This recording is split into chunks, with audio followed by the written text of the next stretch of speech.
Hey, what's going on, guys? Assad here, and in this tutorial I'm gonna talking about replace method in the string object. So what it's gonna do is we're gonna make a string and we will pass something and it gonna replace with that. But keep in mind though, the string pattern which you want to replace can be a string, or you know it also can be a ledge exponent. So I'm gonna use the regex because it's gonna good for you. So now what I'm gonna do is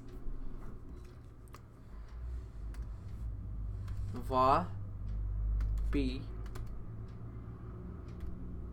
so paste something like this big sentence.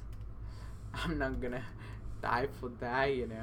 That would be so big pain in the ass. So after that, what we're gonna do is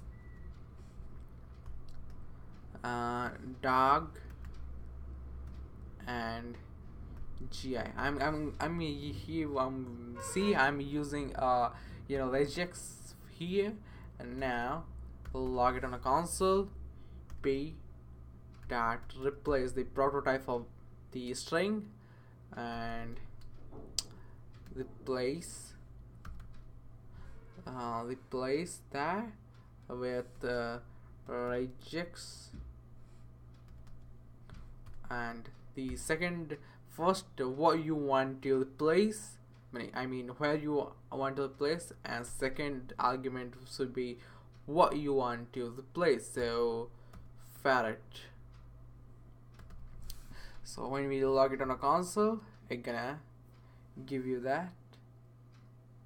So this is what it does. So hope you guys understand. That's it for today's video, guys. See you guys in the next tutorial.